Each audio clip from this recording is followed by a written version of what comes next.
O que que os compradores falam do seu imóvel quando você não está perto? Sou a Natália Dantas, a sua corretora de imóveis. Toda quinta-feira tem um vídeo especial para você, proprietário que está vendendo seu imóvel. E hoje eu vou contar para vocês os 5 pontos que eu mais ouço durante as visitas.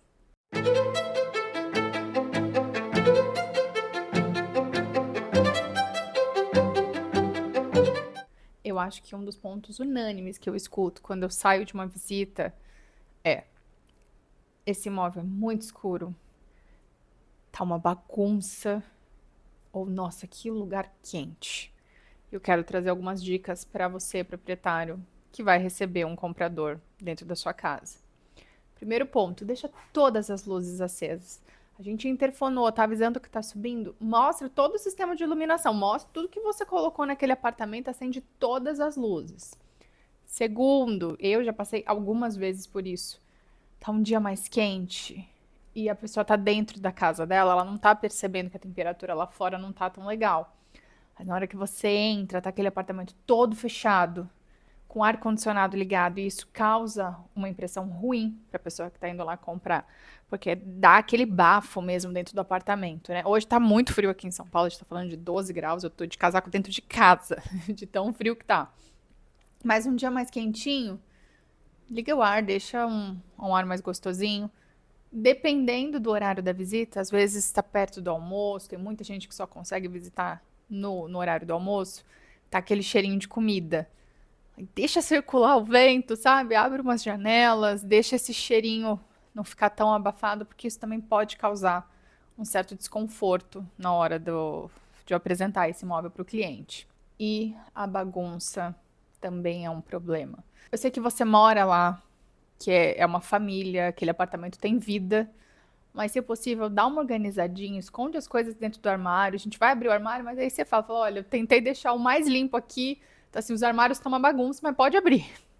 Já dá uma outra impressão do que você chegar e o apartamento tá aquele caos de bagunça.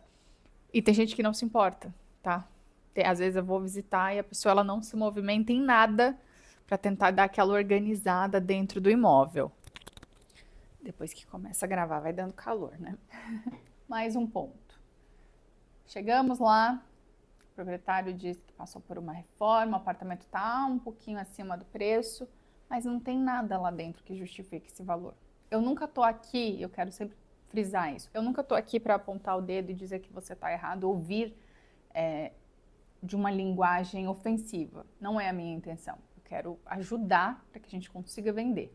Mas tem coisa que eu preciso falar, tá? Então, às vezes você fala, mas o apartamento acabou de passar por uma reforma e coloca o preço lá em cima, mas não tem nada que justifica o preço.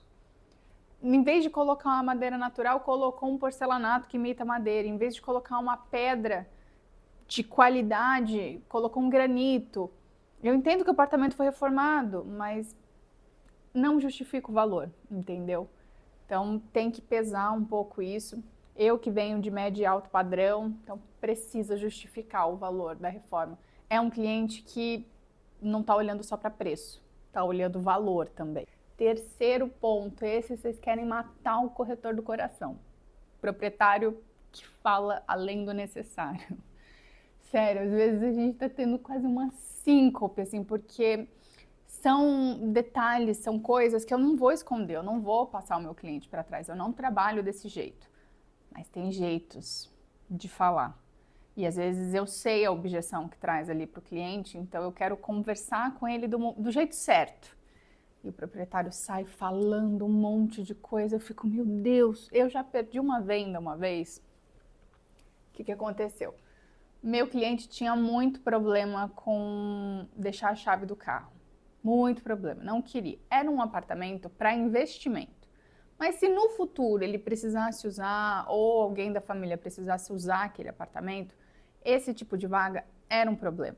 Mas não era um problema definitivo, porque o condomínio era novo, ainda não tinha um sorteio das vagas, porque não tinham vagas o suficiente, não tinham vagas não, desculpa, não tinha um carro o suficiente, então você podia parar onde você quisesse. Não era algo pontual de você precisar deixar a chave, aconteceu uma vez. E eu ia conversar, quando eu fosse apresentar a garagem, eu ia conversar com jeito com ele. Era um cliente meu de carteira, comprador, a gente já se conhece, então eu sabia exatamente como eu tinha que trazer aquele ponto para ele. E o proprietário foi lá e falou demais e a venda não aconteceu. Nossa, como eu fiquei chateada, sério.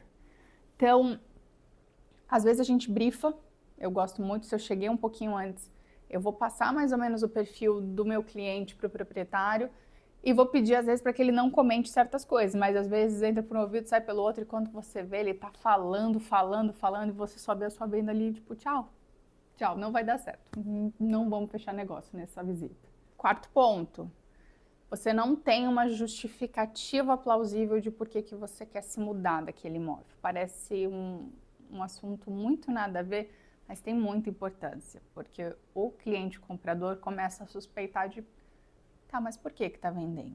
A gente sempre faz essa pergunta. Então, eu preciso ir para um imóvel maior, eu vou mudar de estado, eu vou mudar de país, tô sem dinheiro, preciso levantar caixa, o valor desse condomínio hoje em dia não funciona mais para mim, eu preciso de algo um pouco mais barato. São motivos plausíveis, mas se você não consegue justificar por que você está mudando, começa a se tornar um problema, porque na cabeça do comprador deve ser problema com barulho, às vezes problema no condomínio, problema no imóvel, e isso vai minando cada vez mais, se for um comprador mais atento, vai minando a possibilidade da venda.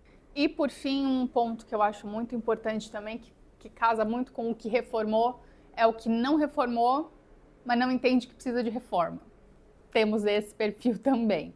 Então, assim, o imóvel precisa de reforma. Uma coisa que eu ouço com muita frequência, eu sempre pergunto, eu vejo nas fotos assim que não tem ar-condicionado, eu pergunto, mas tem a passagem do ar? Porque eu trabalho com condomínios um pouco mais novos, então já tem essa estrutura de ar. E às vezes a pessoa fala assim, eu odeio ar-condicionado, não instalei ar-condicionado. A maioria quer o ar-condicionado. Então, às vezes instala, deixa pelo menos a passagem, para a pessoa que for mudar, só plugar o aparelho. Mas não acha que assim, em algum momento você vai sair de lá. Então você precisa pensar já como um possível vendedor. E aí a pessoa também não aceita que isso vai ser um custo. Ela fala, não gosto. Tá bom, mas a pessoa que vai comprar vai ter um gasto de 20, 30 mil reais a mais para fazer essa instalação. Às vezes vai ter que quebrar o apartamento inteiro para fazer essa instalação. E é aquela pessoa que talvez compraria o seu imóvel, mas que você não deu ouvidos de que precisava mexer. Às vezes a reforma também é muito datada. O piso não está tão legal, a marcenaria é de 10 anos atrás, ou é uma reforma que está muito, muito datada, que o novo comprador precisará fazer uma modernização, gastar 100, 200 mil reais naquele imóvel, e o proprietário não entende. Então, esses são pontos que quando a gente sai da visita, o cliente olha e fala, vou gastar demais ali, não tem condição, e o proprietário também não está aberto a negociar. Então, hoje, esses foram os 5 pontos das coisas que eu mais ouço quando eu saio lá da sua casa, para a gente solucionar isso e aumentar cada vez mais as chances de acelerar a sua venda. Meus contatos estão sempre aqui embaixo. Se você tem interesse em vender o seu imóvel aqui na Zona Sul de São Paulo, não deixe de me contactar. Será um prazer te ajudar e também é sempre um prazer passar esse tempinho aqui com vocês. Um beijo, fica com Deus.